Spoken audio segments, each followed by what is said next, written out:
Hi everybody, this is Kevin and welcome back to another video. And today I would like to share my thoughts on Fairy Tail 100 Years Quest episode 20. We made it to episode 20, can you believe it? And this was another excellent episode. I had so much fun watching it, as I do each week, but you know, some episodes are definitely better than others. This one was quite good. We began the new story arc, the Moon Dragon God arc, last week when our heroes returned to Edelus and were reunited with their old pals. And this episode we continue that, the sort of slice of life in between episodes as I like to call them. But then the second half, the central conflict begins and we are greeted by none other than Selene, the Moon Dragon God herself, or would she be goddess in this case, not to be confused with Selene. And I just want to say that right away. It's Selene, not Selene. I've called her Selene forever. When I first read the manga, you know, you read it, you just assume her name is Selene. But listening to both the Japanese and the English voice actors, the name is pronounced Selene. So I just need to make that clarification. It's going to be weird to say it like that now, but it is what it is. That's the proper pronunciation. Despite when you read it, you assume it's Selene. Regardless, let's get right to it. I have a ton of screenshots as well as manga panels prepared to compare and contrast. So let's begin. Our heroes, as I said, they made their return to Edelus, and they can no longer use magic in Edelus. There's no magic on that world compared to Earthland. And if you recall, there was also Toka and Faris, formerly known as the White Mage, who are now separated as two separate beings. And Faris used her ability Aqua Era to escape and hopefully go back to her homeland of Elantir. However, the portal sent her to Edelus, to which she can no longer use magic. And our heroes being in Edelus have no way to get back, so they're here trying to discuss, you know, what do we do? And I love how Lucy, she got Edelus Lucy's outfit. In the original anime, they censored the design, not showing off as much cleavage on her stomach and legs and all that stuff. It was more covered up. So I love how they kept it more accurate to the manga here. We also got to meet Nasha and Grage, and it was so good. So, as they're here pondering how they can't use magic, Natsu and his big brain is imagining to himself, this is Edelus, no magic. This is Earthland, magic. And then presumably Elantir, I'm all fired up because your magic is enhanced in that land. So, he's ready to go. He makes this face. They're like, what's wrong with you, Natsu? Oh, I'm just thinking of something good. And as they're talking about all this, they see Toka appears. And she uses the same ability that Faris used, Aqua Era, to make a portal. However, once she gets to Edelus, it's like, uh-oh, I can't use magic now. It was just a one-way ticket. And Carla is very upset because, you know, Happy is flirting with Toka. And she's being a soon because Happy likes Carla too, but Carla keeps getting him the cold shoulder, so Happy's like, alright, well, Toka likes me. I'll make my move. And there it is right there. Look at Carla giving him the side eye, and Happy's blushing, and Toka, oh, Happy-sama. So we get the backstory about what happened with Toka. Remember, Toka is the Exceed. Faris was the White Mage, and she took over the entity of the White Mage of Earthland. If you recall, with Edelus and Earthland, there, you know, we have Edo Lucy and Earthland Lucy, etc., etc. Mystigan and Jalal, that's a better example. There is a Earthland Faris who we haven't met yet, but we'll probably meet her in season 2 of the anime once it continues. So, as Toka is explaining this, Happy falls asleep. He's just getting all confused, and Lucy's like, you can't close your eyes. What are you doing? And Carla tries to wake him up, and it's just some fun scenes of Happy. And then Natsu's like, all right, let's go. I'm all fired up. Let's bring Nasha. And Lucy, we can't bring Nasha? What are you talking about? So they're asking Toka to open the portal so they can go back home. And they're like, well, we can't use magic. What do you mean we can't use magic? And they make their trademark derpy faces. I love it, man. That's our first comparison to the manga. It's just, look at the soul, man. Look at him. So cute. And Lucy's crying like, I'm never going to get back home. What are we doing here? So we have Mystigan and Urza Nightwalker discussing how they have some of the X-Balls. I think there's one X-Ball remaining, which is what they used in the original series when, you know, it was just Natsu, Wendy, and Gajiel who could use magic because of that. and in the original Edelus arc. So they're discussing that. And then they also found Faris in Edelus, and our heroes are going to make their way to confront her. So we're saying goodbye to our old friends here, Coco, Hughes, Sugar Boy, Mystigan, Urza Nightwalker, and even Byro. And it was so nice to see them all again. I have to say, Edelus in the original series is such an underrated story arc. It doesn't get as much respect as, Tenro Island or Grand Magic Games, or of course Tartaros. But I really enjoyed the Edelus arc, and it was so nice to see all these guys again. So, of course, I'm going to highlight that. Our heroes eventually confront Faris, to which she explains Edo Wendy found her. So we get some Edo Wendy boobage, and our Wendy is all jealous, like, no, when am I going to grow up to be Edo Wendy? But she gives more of the backstory, and we get Selene! Look at those things! God damn! So yeah, we get the backstory of Selene, how she corrupted Faris and sent her on a mission to destroy the dragon gods because, Selene is the moon dragon god, and we've met most of them, actually. We met Merphobia, Ignia, Alderaan, and even Selene, and she wanted Faris to either take their powers away or destroy them so that Selene can have an easier time becoming the ruler of the 5 dragon gods, if you will, because, she's like, we're all pretty equal in strength, so take them out one by one. So she's explaining that to Faris. So she's trying to convince Faris, do as I say or else Elantir will be destroyed. You don't want that to happen, do you? And a really intimidating scene right there, because she is a dragon, and who's this little girl, Faris, what's she going to do?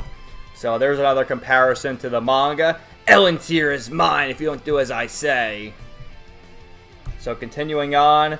We have Lucy just making, I just thought this was a cute expression. I forget exactly what she said, but she's just making this cute face at Natsu. He's grinning with his shark teeth. I think he says something like, I'll go beat up that lady, no problem. If she was mean to you, Faris, I'll be mean to her right back. And then as that's happening, Selene opens her own portal and appears before our heroes in Edelus.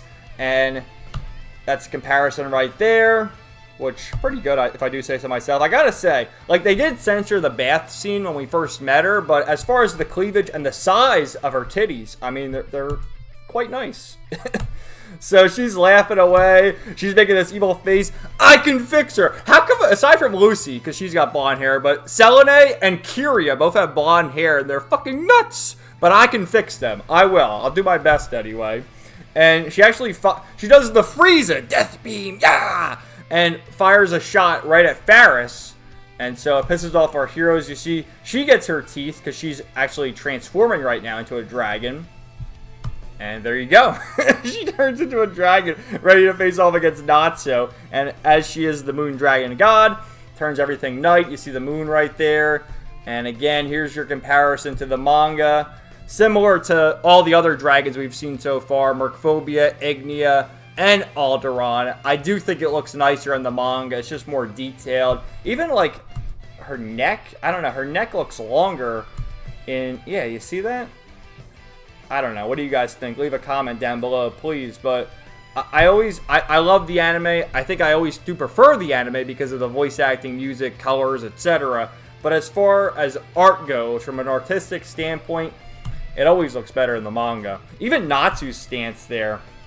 You see with the wind blowing and his shirt's lift up, the back muscles. I think you can see the guild emblem there. Yeah, you can.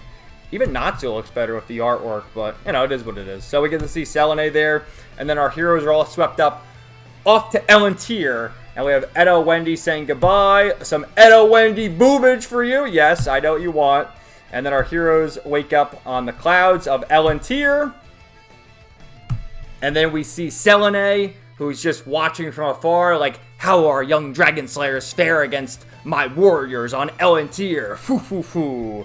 And here's some more comparison to the manga. Now then, time to play, Dragon Child. And again, I gotta say, I don't know. I think actually she looks nicer in the anime, just because of the colors. The proportions are all perfect, and yeah, no complaints there. So just for reference, we have the ladies and Happy are taking a little nap. They're nice and comfy. They're like, oh, it's so fluffy. Imagine if Brandish were here, because she loves fluffy wuffy things. She'd have Happy, she'd have Urza, Lucy, and the Cloud. She'd snuggle up with all of them. God, I need to see that now. So they're taking a nap on the clouds. Again, perfect. Their positions, everything.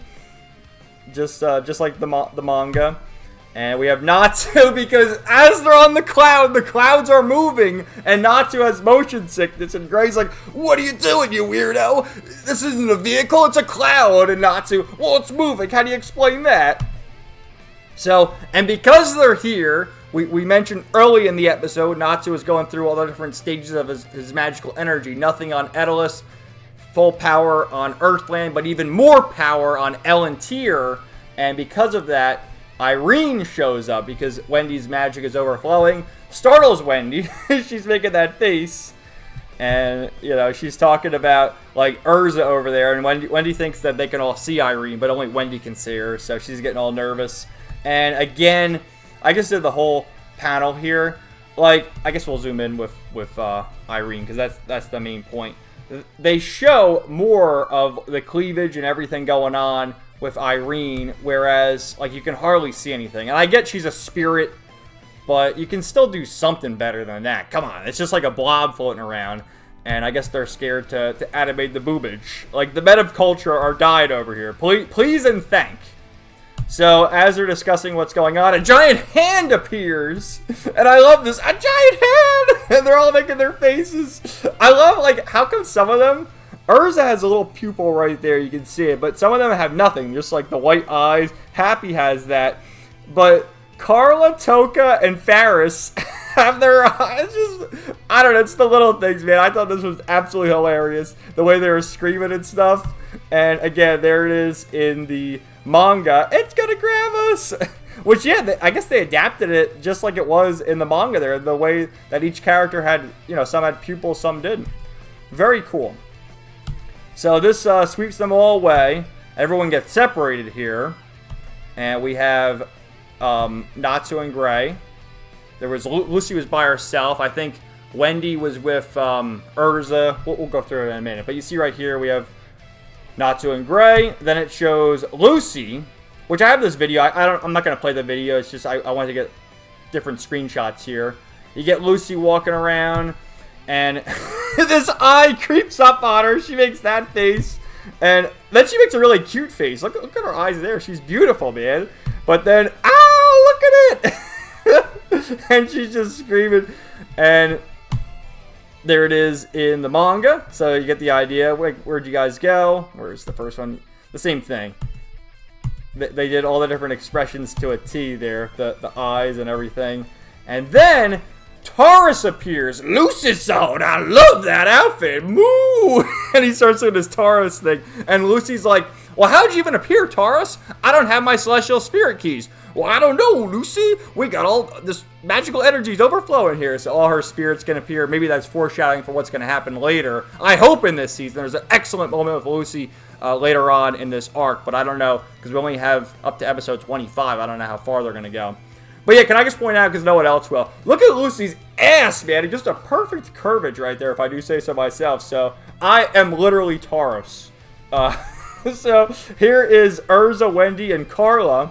And they see these people. And then it ends with the debut of new villain, Yoko, who shows up. And you saw her in the opening with Hakune and Mimi. So, we're going to meet the three retainers of Selene, if you will. Here she is in the manga, which, looks exactly like I'd expect, I guess. Nothing really to add there. And then here's a character sheet, which I wanted to show this at the very end here. They have, like, this website of all the characters. I'm not going to show, I'll just show you the thumbnails, but we have Hakune and Mimi. They'll make their debut next week. We'll go into more of them. But yeah, I just thought it was so cool. They have all this in the different profiles, and they're all like the artwork is so nice. Like let's take a look at Lucy real quick, just so I can show you. Like it's just beautiful. Her different expressions. Here's Urza, and it's just nice to see. It's all written in Japanese, but because this is the Fairy Tail 100 Years Quest official page. Here's Kiria. I don't think we're going to see any more Kiria for the rest of the season, but we'll see her in Season 2. Don't worry. Don't worry. Look at that face. I can fix her. And then where's Selene? There she is. Selene. Oh yeah. Oh yeah. But yeah, I really love this episode, guys. A lot of fun. It was great to once again see our heroes in Daedalus. I'd like to show that one more time if I can find it. I know it's at the beginning of the episode here. Yeah, right here. Reuniting with everyone from Daedalus. That was so nice. And yeah, and seeing Selene, which goddamn, they're huge. But yeah, nothing really else to add. Let me know what you guys thought in the comments down below. I can't wait to see what happens next. I already know what's going to happen next, but I wonder where our cliffhanger ending is going to be, because we're not going to resolve this arc in the remaining episodes. We have like 5 more episodes, so it'll be interesting to see. Thanks so much for watching. Let me know your thoughts in the comments down below, and stay tuned for more videos coming soon. Everybody have a great day, and peace out. 99.